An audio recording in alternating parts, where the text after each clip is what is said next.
Nama lengkapnya Abdul Wahid Hasyim. Kita lebih mengenalnya Wahid Hasyim.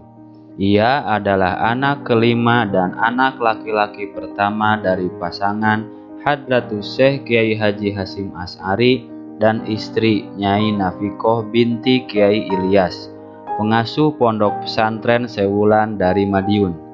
Hadratus Syekh Kiai Haji Hasyim Asy'ari adalah pendiri organisasi Islam terbesar, Nahdlatul Ulama, dan pendiri pondok pesantren Tebu Ireng.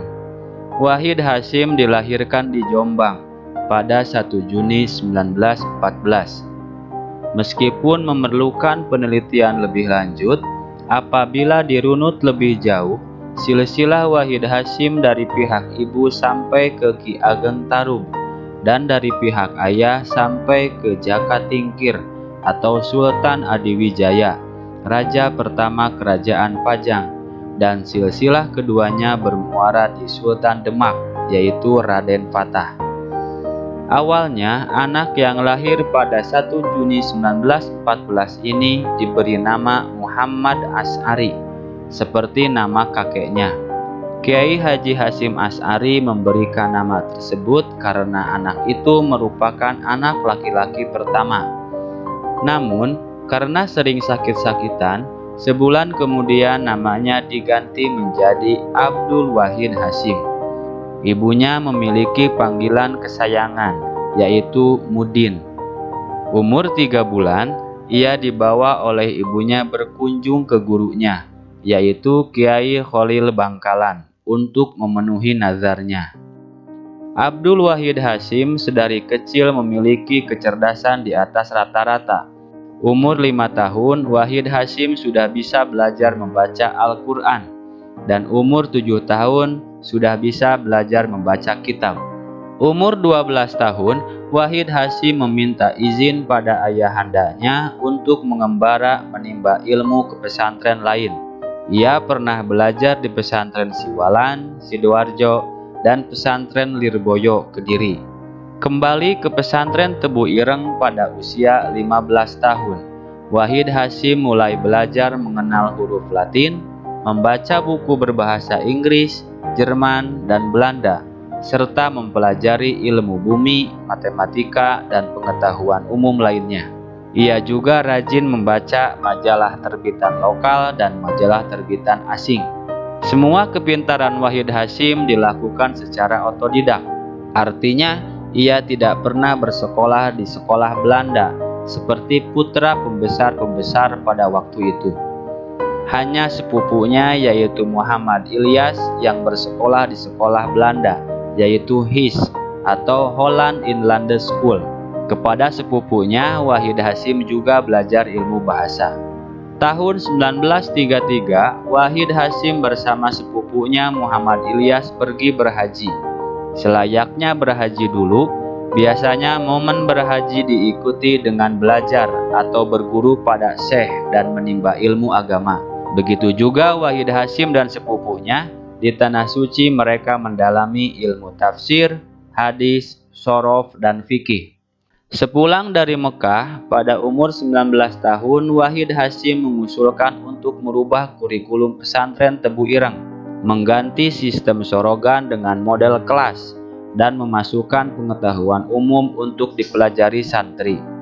Usul itu tidak lantas disetujui oleh ayahanda, namun pada akhirnya Kiai Haji Hasyim Asy'ari mengizinkan dengan membuka madrasah khusus di pesantren Tebu Ireng. Maka dibukalah Madrasah Nizamiyah atau An-Nizam yang memadukan antara pendidikan agama khas pesantren dengan pendidikan umum, bahasa asing, bahasa Arab, Inggris, dan Belanda, dan keterampilan layaknya sekolah model barat. Nama Nizamiyah diambil dari nama institusi pendidikan pada masa dinasti Saljuk di Baghdad, yaitu Nizam al-Mulk. Usia sekitar 24 tahun, Wahid Hasyim meminang Solehah, putri Kiai Haji Bisri Syansuri, pendiri pondok pesantren Denanyar Jombang. Menikah di Denanyar Jombang pada hari Jumat 10 Syawal 1356 Hijriah atau 1938 Masehi.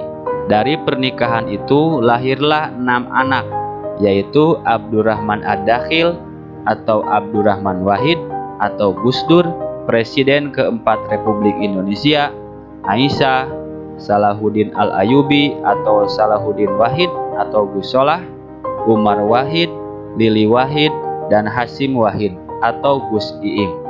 Memiliki kapasitas keilmuan dan strategi politik yang mumpuni, Wahid Hasyim banyak dipinang oleh organisasi pergerakan nasional pada saat itu.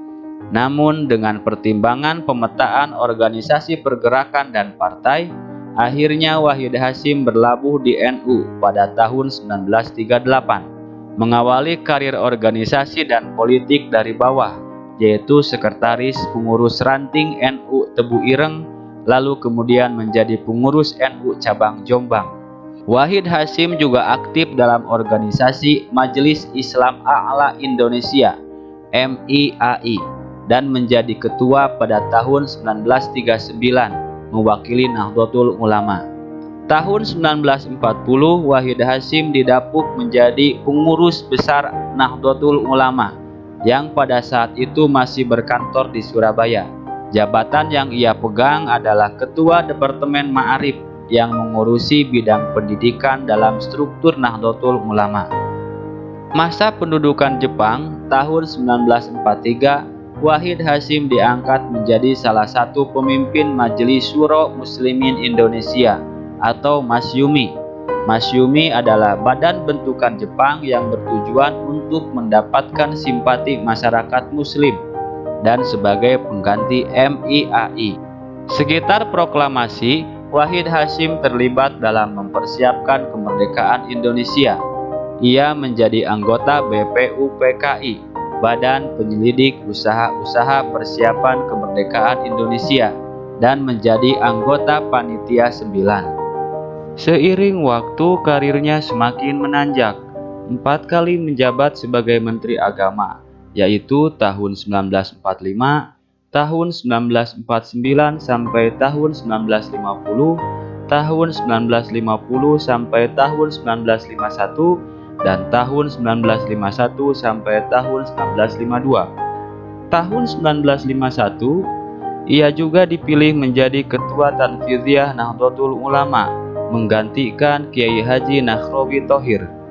Wahid Hasyim wafat pada hari Ahad tanggal 19 April 1953, sehari setelah kejadian kecelakaan mobil di daerah Cimindi, Cimahi, Jawa Barat, dalam perjalanan saat hendak menghadiri rapat Nahdlatul Ulama di Sumedang.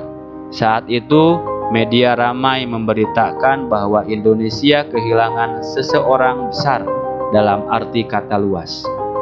Demikianlah biografi singkat dari Kiai Haji Wahid Hasyim.